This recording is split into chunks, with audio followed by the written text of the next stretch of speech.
வணக்கம். தேர்தல்கள் திருடப்படும் வரை அல்லது ஊழல் அதிகரித்துக் கொண்டே இருக்கும் வரை நாட்டில் இளைஞர்கள் வேலை திருட்டை மற்றும் வாக்கு திருட்டை இனி ஒருபோதும் பொறுத்துக் கொள்ள மாட்டார்கள் என்று மக்களவை எதிர்க்கட்சி தலைவரும் காங்கிரஸ் தலைவருமான ராகுல் காந்தி செவ்வாய்க்கிழமை என்று தெரிவித்திருந்தார். வேலையின்மை என்ற மிகப்பெரிய பிரச்சனையுடன் வாக்கு திருட்டுகள் நேரடியாக நடந்து கொண்டிருக்கிறது.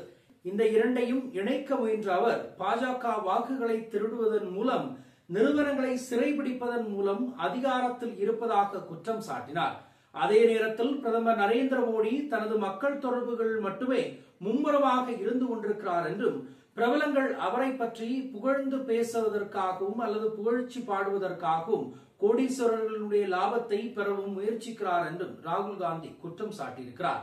இளைஞர்களுடைய நம்பிக்கையை உடைத்து அவர்களுடைய நம்பிக்கையற்றவர்களாக மாற்றுவது இந்த அரசாங்கத்தினுடைய அடையாளமாக மாறிவிட்டது என்றும் அவர் தெரிவித்திருக்கிறார். வேலை தேடி போராட்டத்தில் ஈடுபட்ட இளைஞர்கள் மீது தடியடி நடத்தக் கொண்டிருக்கக்கூடிய ஒரு புகைப்படமும் மோடி மரக்கன்றுகளை நட்டு மயில்களுக்கு உணவளித்து யோகா பயிற்சி பற்றி வீடியோ பேசிக் கொண்டிருப்பதை பகிர்ந்து கொண்டிருந்தார் ராகுல் காந்தி. ஒரு புறத்தில் இவரை நம்பி வாக்களித்த இளைஞர்கள் நடுரோட்டில் அடிபட்டுக் கொண்டிருக்கிறார்கள்.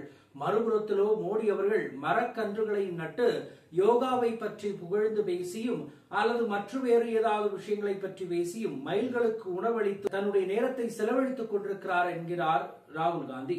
எந்த ஒரு அரசாங்கமும் மக்களினுடைய நம்பிக்கையை வென்று ஆட்சிக்கு வரும் பொழுது இளைஞர்களுக்கு வேலை வாய்ப்பு மற்றும் வாய்ப்புகளை வழங்குவதே அதன் முதல் கடமையாக இருக்க வேண்டும் என்று அவர் கூறியிருக்கிறார்.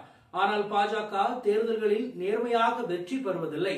வாக்குகளை திருவதுடன் அதனால்தான் வேலையின்மை 45 ஆண்டுகளில் இல்லாத அளவிற்கு உச்சத்தை எட்டியுள்ளது. அதனால்தான் வேலைகள் குறைந்து வருகின்றன. ஆட்சேர்ப்பு செயல்முறைகள் ஒட்டுமொத்தமாக சரிந்திருக்கிறது. இளைஞர்களின் எதிர்காலம் இருளில் தள்ளப்படுகிறது.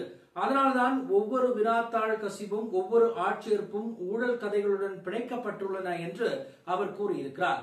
நிலைமை மாறி வருவதை வலியுறுத்தி அவர் கடினமாக உழைப்பும் கனவு காணவும் தங்கள் எதிர்காலத்திற்காக போராடும் இந்திய இளைஞர்கள் உண்மையான போராட்டம் வேலைகளுக்கு மட்டுமல்ல வாக்கு திருட்டுக்கும் எதிரானது என்பதையும் உணர்த்தி இருக்கிறார்கள் என்றும் கூறியிருக்கிறார்கள்.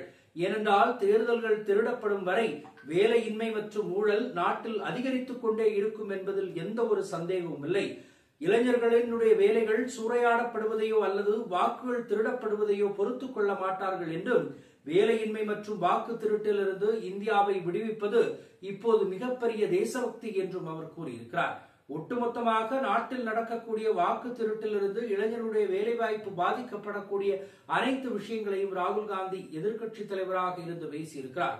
ஆனால் மோடி இதை பற்றி செவி சாய்ப்பாரா என்பதில் எந்த ஒரு துளியளவும் சந்தேகம் இல்லை. ஒட்டுமொத்தமாக இதனை உதாசீனப்படுத்திவிட்டு மயில்களுக்கு உணவளிப்பதோ யோகாவை பற்றி பேசுவதோ அம்பானி அதானி எத்தனை லாபத்தை பெற்றிருக்கிறார்கள் அதிலிருந்து தன்னுடைய கட்சிக்கு எவ்வளவு வருகிறது என்றுதான் ஒட்டுமொத்தமாக உற்று நோக்கி கொண்டிருப்பார். பொறுத்திருந்து பார்ப்போம். மற்றொரு சந்திப்போம். நன்றி, வணக்கம்.